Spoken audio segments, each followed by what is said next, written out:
Hi, I'm Mrs. Coleman. Some of you may recognize me as being a guest teacher in your classroom. Well, today I'm here on video as a volunteer to teach you about a very special place, the Philadelphia Ronald McDonald House. It started back in 1974. There was an Eagles football player, Fred Hill, whose daughter was quite sick in the hospital. And every night Fred and his wife could go home and eat meals at home and sleep in their own bed. But Fred looked around the hospital and saw that there were families who had come from all over the world, far away, to be close to this hospital for the excellent doctors to help care for their sick children. And they had no place to go at night, so they ended up sleeping on the couch and eating all their food in the cafeteria. This was really hard for families. So Fred went to his daughter's doctor, Dr. Audrey Evans, and said, "Dr. Evans, what can we do to help these families who are so far away from home?" And Dr. Evans said, "I have a dream of a home away from home." A dream. Dr. Martin Luther King Jr. had a dream too. Well, Fred Hill went to the Eagles football manager, Jimmy Murray, and said, "Jimmy, what can we do to help Dr. Evans make her dream come true, a dream of a home away from home?" The Eagles were already busy doing fundraising to help the hospital, so Jimmy went to McDonald's. McDonald's was having the green shamrock milkshake sales going on. And he said to McDonald's, "Would you give us a quarter from every shamrock milkshake you sell to help this dream come true?" McDonald's said, "How about if we give you all the money from the shamrock milkshakes? Would you name the house after us?" Jimmy said, "We'd love to." So the very first house was bought in 1974. It had 7 bedrooms, and it was called the Philadelphia Ronald McDonald House.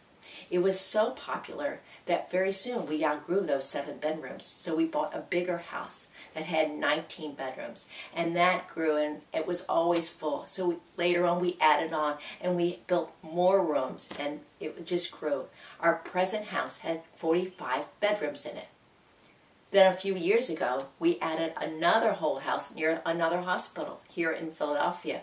Totally here in Philadelphia, we have 63 bedrooms for families who can be spending the night at a Ronald McDonald House, where these families can be close to the hospital taking care of their sick children.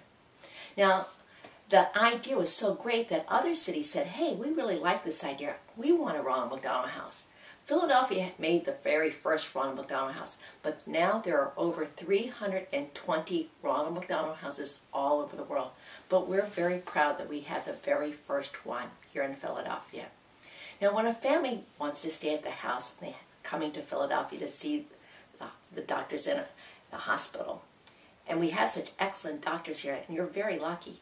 We ask one question, and the question is, how far away do you live? It's not, are you rich or poor? It's nothing like that. It's how far away do you live? And the answer has to be at least 25 miles or more. If you live 25 miles or more, then yes, you can stay. You and I are very lucky. We live maybe 18, 20 miles from the hospital. So if you needed to stay in the hospital, your parents wouldn't need to stay at the Ronald McDonald House. They could stay at their own home.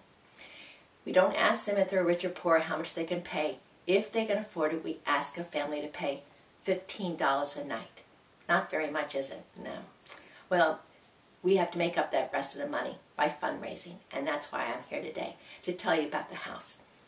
I'm going to stop and show you some pictures about the house, and then we'll tell. This is the Philadelphia Ronald McDonald House. This is an old mansion, family mansion, that we bought and moved into.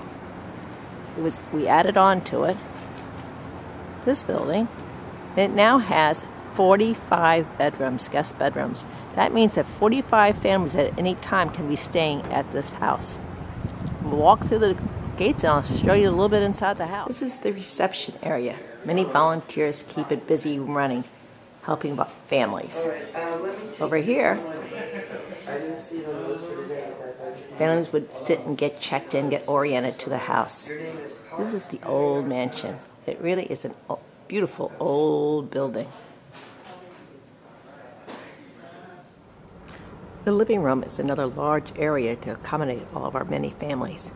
There are places to sit, relax, watch TV, play the piano. The kitchen is a large and popular place, be just like at your house. Families get together here in the evening and share their days. People from the community come and cook for the families every night. This makes coming home much nicer for the families after they have spent a long day at the hospital. Now, adjoining the kitchen is this play area where kids can come and play and just have a grand old time while their parents are finishing eating dinner.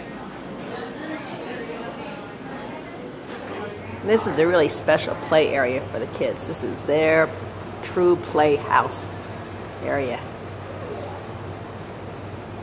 where they can play, pretend, use computers,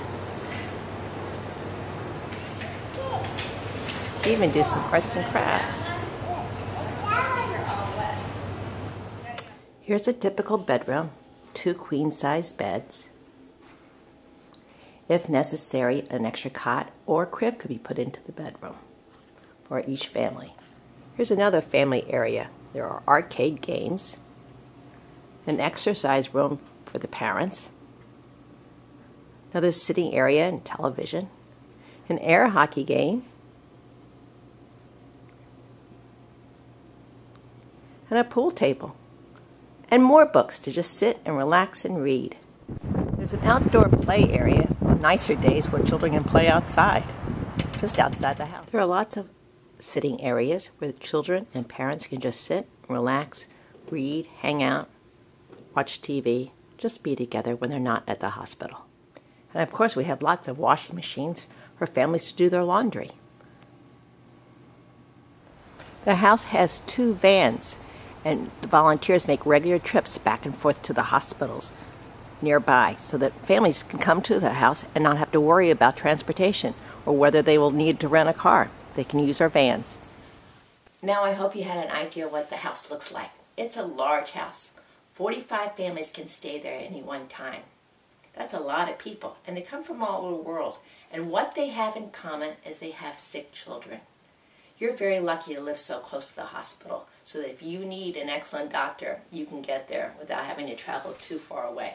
The average stay for a family at the house is 8 days, but I've known families who've been there for months and months. They have very sick kids. There's something that I want you to remember. The one question we ask when a family calls up and they say, can we come and stay at the house?